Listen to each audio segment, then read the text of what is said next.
Terima kasih Tuhan Yesus. Tuhan, Kau sungguh besar, karyamu sungguh ajaib, tiada hentinya ku mengagumi, sungguh Kau ajaib.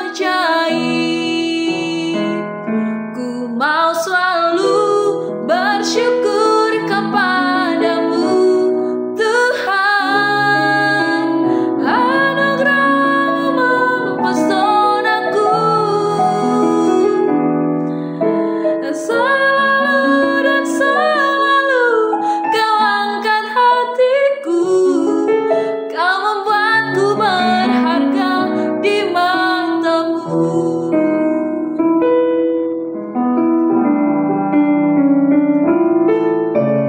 Tuhan, Kau sungguh besar, karyamu sungguh ajaib,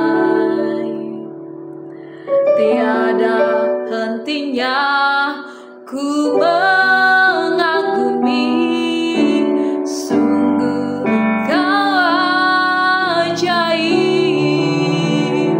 Ku mau selalu bersyukur kepadamu Tuhan, anugerah-Mu mempesonaku, selalu dan selalu Kau angkat hatiku, Kau membuatku berharga di mata-Mu. Mau selalu bersyukur kepadamu Tuhan, anugerah-Mu mempesonaku, selalu dan selalu Kau angkat hatiku, Kau membuatku berharga di mata-Mu, Kau membuatku berharga di mata-Mu, Kau membuatku berharga di mata-Mu.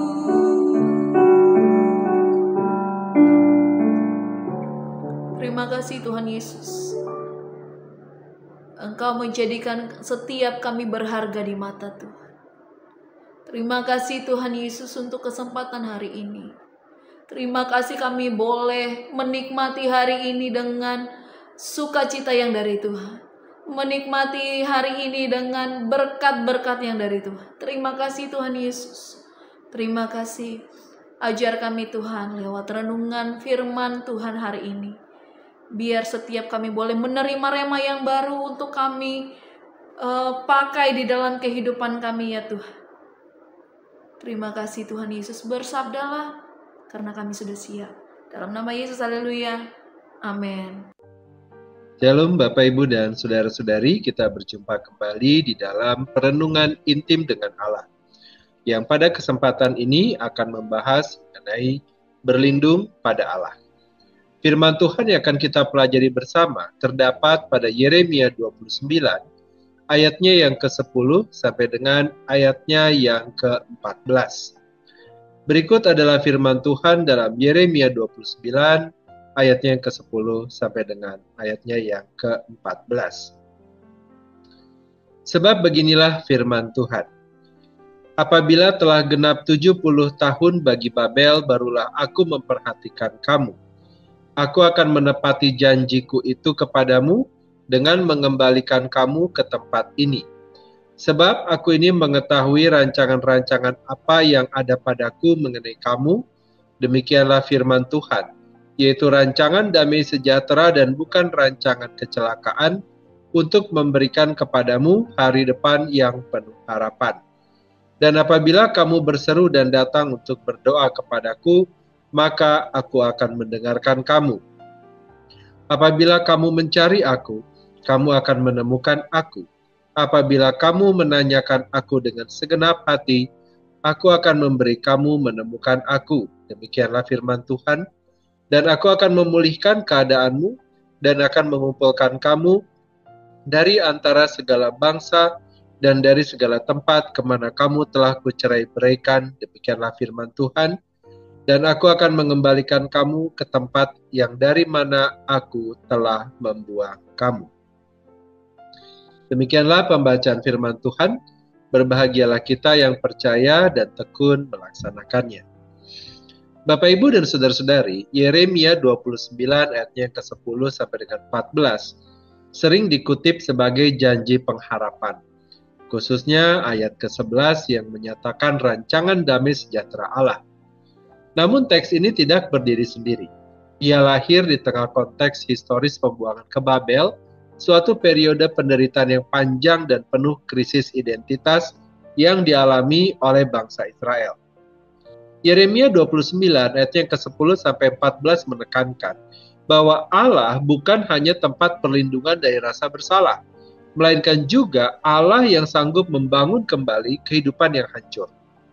Pesan yang terkandung di dalamnya sangat kaya. Firman yang berbicara tentang penghukuman, pemurnian, sekaligus pemulihan. Melalui Kristus, janji pemulihan ini memperoleh penggenapan yang sempurna, menunjukkan bahwa berlindung pada Allah tidak sekedar berarti terbebas dari rasa bersalah, melainkan juga berarti percaya bahwa Ia sanggup membangun kembali kehidupan yang telah hancur. Yeremia menulis kepada bangsa Yehuda yang sedang mengalami pembuangan di Babel. Serangan Nebukadnezar pada tahun 597 sebelum Masehi mengakibatkan sebagian besar penduduk termasuk para pemimpin dan bangsawan dibawa jauh dari tanah perjanjian. Situasi ini merupakan pukulan rohani yang besar. Tanpa bait Allah, tanpa tanah pusaka, dan jauh dari pusat ibadah, umat merasa tercabut dari janji-janji Allah. Dalam keadaan demikian, muncul nabi-nabi palsu yang memberikan pengharapan instan. Mereka menubuatkan bahwa masa pembuangan akan segera berakhir. Namun Yeremia menegaskan hal yang berbeda. Melalui suratnya ia menyampaikan bahwa pembuangan akan berlangsung selama 70 tahun.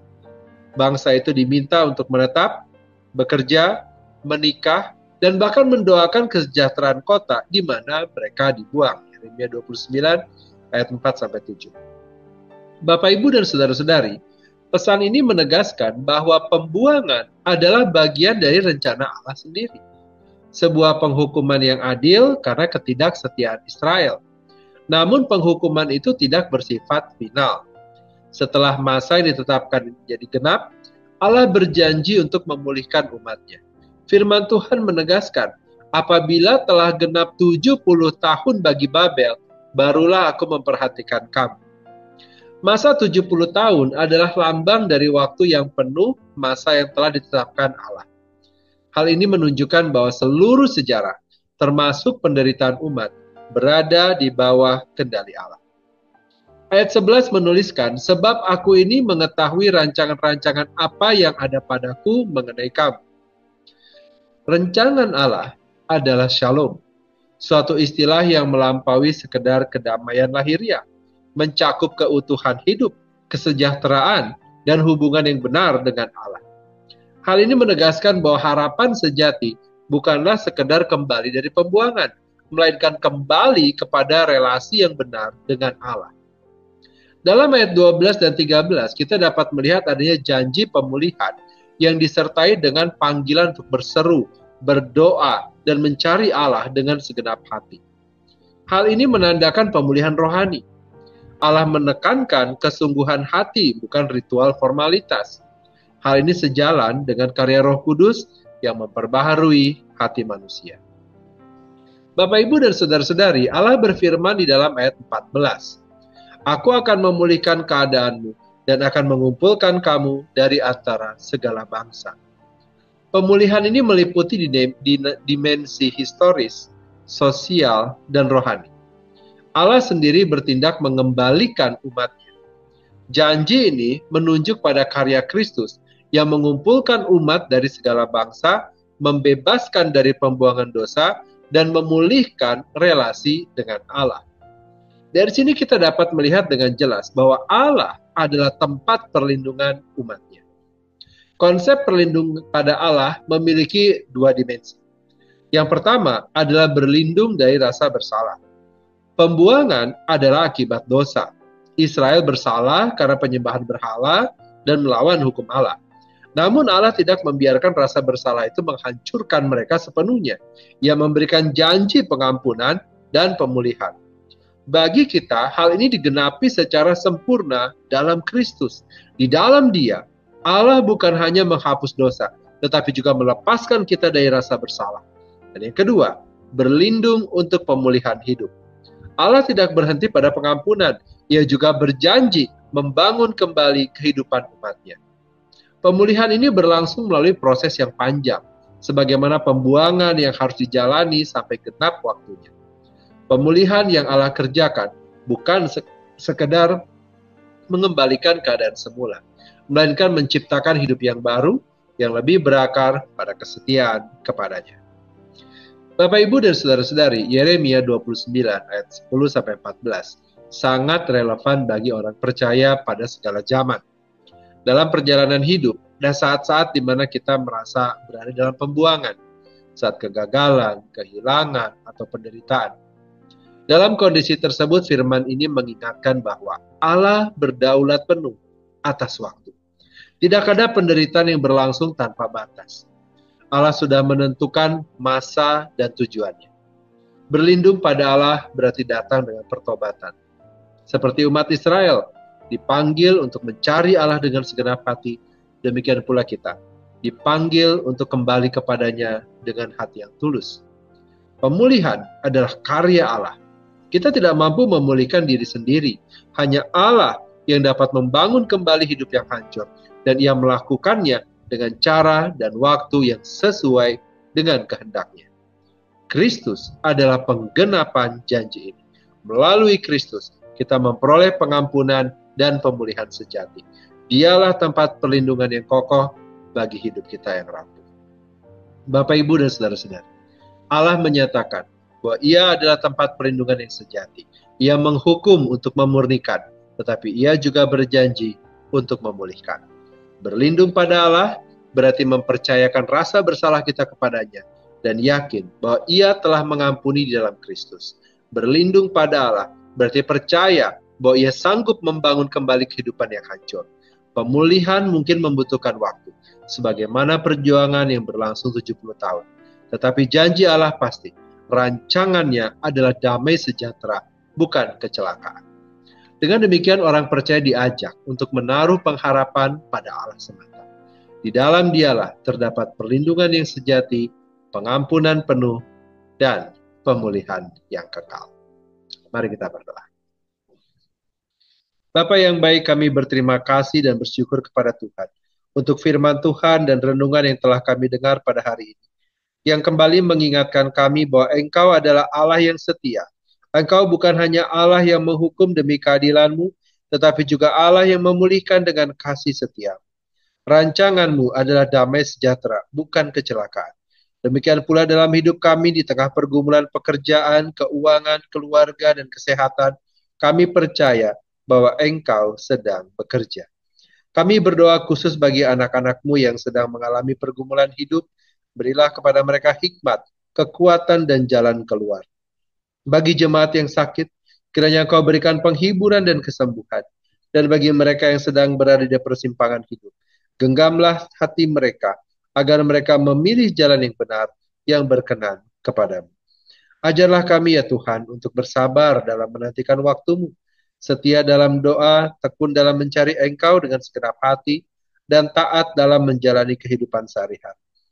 Biarlah hidup kami semakin berakar dalam Kristus, yang adalah penggenapan janji pemulihan sejati.